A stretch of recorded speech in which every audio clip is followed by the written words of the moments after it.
Local authorities in China now admit property housing a church in Henan province belongs to the church. The admission came after the pastor's wife was killed when workmen attempted to demolish the church building. On April 14th, Ding Tui Mei was buried alive as she tried to shield the church from bulldozers.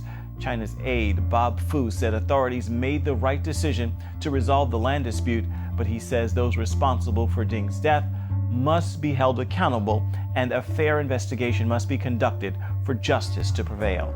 A man wearing a panda costume and a surgical mask sparked a bomb scare at a Baltimore TV station. Police shot the man yesterday after he allegedly threatened to blow up the building. 25-year-old suspect Alex Breezy is expected to survive. Diplomacy in action, albeit in Turkey. A brawl erupted during a constitutional meeting. The issue at hand, this is very telling. Now you look at that. Haymakers being thrown. The issue at hand here, removing lawmakers' immunity from prosecution. Look at how said lawmakers respond. The catalyst, again, for the fight was a request to move to a larger room because there weren't enough seats for everyone. Everyone, again, concerned about the potential loss of immunity from prosecution. A hockey game broke out. Target is in the bullseye. A Mississippi organization is calling for a boycott of the retail giant because of its transgender bathroom policy. People have their own beliefs and stuff, but what could it hurt? Shoppers in Jackson are split over Target deciding to allow anyone to use any bathroom they choose. You have man parts, you go to a man bathroom, and if you have lady parts, you go to a lady bathroom. That's my take on it. I think it's absolutely ridiculous. I think everyone should be able to go to whatever bathroom they need to go to. I mean, I don't know, I just don't get it. The American Family Association, based here in Mississippi, disagrees. According to AFA President Tim Wildman, quote, "This means a man can simply say he feels like a woman today and enter the women's restroom even if young girls or women are already in there." More than 750,000 people have already signed an online boycott petition since the Christian group based in Tupelo started it last week. I'm not one to boycott because I feel like there's many other things in the world that we still support that we don't even know that stuff goes on. Last week, Target made a statement they will allow shoppers and employees to use whichever restrooms or fitting room facility that fits their gender identity. If they're comfortable in there and everybody's comfortable with it, which I am, as long as they don't bother me, I won't bother them. The cheerleading team at the University of Washington got a lot of heat on social media after they posted the do's and don'ts of how young girls should look for their upcoming tryouts. For example, the body do's include being physically fit with an athletic physique, having nude or no fingernail polish, and being tan. Some of the attire don'ts include no colors other than solid black, no tops that cover the midriff. Critics say the poster encourages body shaming over ability. As a result, the school's athletic department took down that picture. Moving on now, a teenager has been killed and at least 10 wounded in fresh shootings in Chicago. The 16-year-old boy died on the scene after being shot in the head. Those wounded, including a police officer, were shot in separate incidents on Monday. Police are investigating the shootings. Over the weekend, 6 people were killed and at least 39 injured in shootings across the city. This was the most violent weekend in Chicago since last September, when 4 people were killed and 53 were injured. Over 1,000 people have been shot in Chicago so far this year. The relationship between the police and the public can't go on the way it is. One veteran beat cop talked to us about whether the law gives police officers the benefit of the doubt. I don't think that cops are killer cops. I don't think they're trigger happy. I think if we could get away from those words, we could then begin to talk about, okay, why are these things happening? The officer who was involved, he's on routine administrative leave. The recent non-fatal shooting of a 13-year-old holding a fake gun came days after a settlement was announced in the case of Cleveland's Tamir Rice. When police are wrong, we are held to a higher standard and we are prosecuted. 12-year-old Rice was holding a toy pellet gun when he was shot and killed by Officer Timothy Lohman in 2014. Do you think that Officer Lohman should have been indicted by the grand jury? No, I don't. As someone that could be in that situation, I think of that cop. you know? And I say to myself, what is he going through? You know, he's sitting, that cop is sitting at home, playing that tape in his head. Probably a juvenile, you know? Over and over and over again. And he probably will the rest of his life. So what is to blame? I don't know that you can blame one or the other. I think that it's like worlds colliding. That's where problems do come in, is when an officer doesn't take the time or take the effort to try to understand a community. And a community doesn't take the time to understand what an officer represents, or who he is, and that he's a human being too. We must love and support each other. The relationship with, I guess, police and race is a tough relationship. What about Black Lives Matter?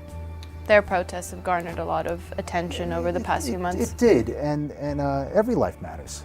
You know, I think that they're, you know, putting people against the police almost, and our reaction times a split second. But your training provides you with the tools to make those split-second decisions. So is it a flaw in the training system that allows for controversial shootings? The training is good, but police work is, I don't think it's not an exact science. Nobody calls the police because the day's going great. No one's calling you over to the house to say, hey, things are great today. They're calling you there because it's a problem. Shots fired out there. Shots fired. Shots fired. You know, I always say in police work, you have to have a healthy fear. A healthy fear. You need to know what can happen, but you can't always assume that it is. Have you ever regretted becoming a cop? Congratulations. Sometimes I look at my brothers that are in the corporate sector and I say, well, you know, it might be a little easier going to work there than, you know, being under this microscope all the time, you know? But I've never regretted being a cop. We're not perfect. We're not the enemy. And we're trying real hard to do the best we can. It didn't take long for German Foreign Minister Frank-Walter Steinmeier to react to Donald Trump's America First rhetoric. Steinmeier said, "The world's security architecture has changed, and it is no longer based on two pillars alone. It cannot be conducted unilaterally. No American president can get round this change in the international security architecture." Steinmeier, a Bilderberg attendee, is referring to the New World Order rollout of the United Nations infestation of the United States local police force with its strong cities network, announced by the U.S. Constitution circumventing Attorney General's office to the United Nations in 2015, no less. Furthermore, is it any wonder why the Strong Cities Network recognizes constitutionalists as their number one threat? And just what kind of force is behind Lynch's words? The UN houses the permanent delegations of the Sharia law enforcing Organization of Islamic Cooperation.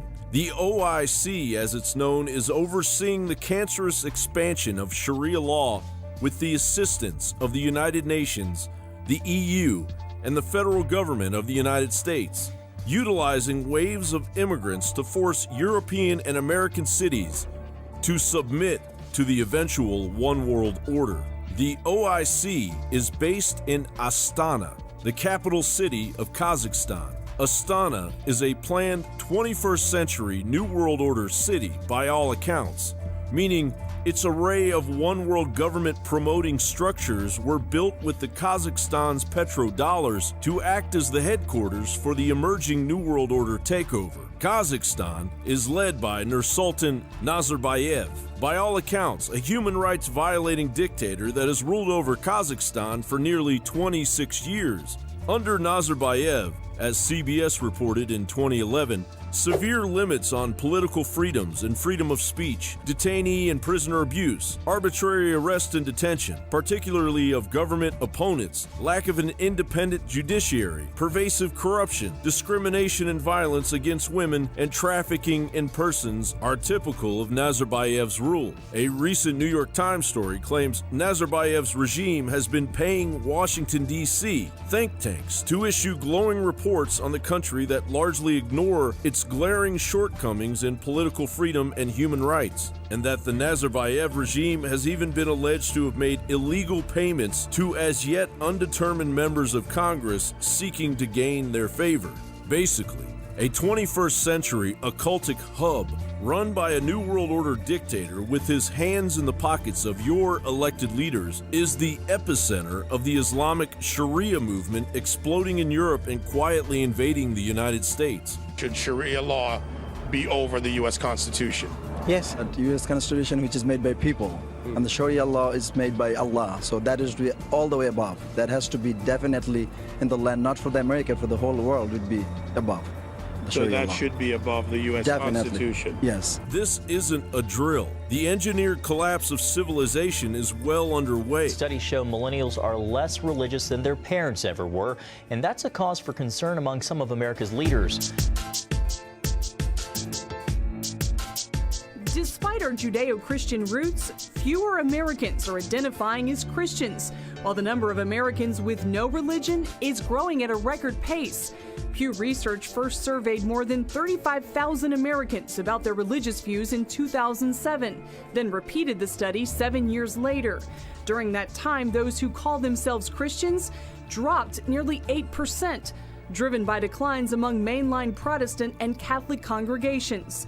Non-Christian faiths inched up ever so slightly, just over 1%. At the same time, though, Americans who say they're atheist, agnostic, or so-called religious nuns jumped by more than 6%, making the nuns now nearly 23% of the population.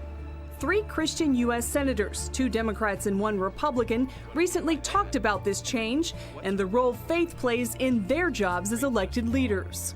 I've struggled in 22 years in public life for sort of how to be a religious person in the world that I'm in. And what I've decided is I should just be authentically who I am, and much like I would share that I'm interested in the Kansas City Chiefs or love baseball and camping, why wouldn't, if I would share that, or if I would share that I'm married and have 3 children, why wouldn't I share the most important thing about me? Oklahoma Senator James Lankford says the nation is becoming increasingly uncomfortable with expressions of faith. I tell people all the time that faith is faith when it permeates every part of who you are. If your faith only matters to you on weekends, that's really not a faith, that's a hobby. And you can have a hobby, that's okay, but if it's a faith, it affects how I treat my wife, it affects how we treat each other, it affects how I drive, it affects how I interact with other people. It shouldn't be something that I hide because I was elected. As people of faith and lawmakers work through these issues, the senators agree open dialogue is critical. People will say you're either for religious liberty or you're for gay marriage. Or they'll say if you support religious liberty, then you're anti-gay. And they want to take that and just pull that apart. And that is factually not who we are, nor where we have been as a nation. And I think that is a very precarious road of constricting speech. Putting people in a box, Lankford maintains, silences people of faith and stops important conversations. With the growth in millennials choosing lives without faith, Senator Chris Coons worries about religious literacy among non-believers. He says an individual's right to exercise their religion must be on equal footing with individual liberty. As long as we can continue to lift up the importance of individual religious free exercise, and that it deserves an equal footing with a civil society where we respect individual liberty, we're at least asking the right questions. And fortunately, those best principles do show up in the research. Devout Christians are actually reading their Bibles, sharing their faith, and praying together more today than they did 7 years ago. Senator Kaine says we're blessed to live in a country where both sides can talk about these issues civilly. That keeps America as a beacon to parts of the world where there is no peaceful approach to separate religious beliefs.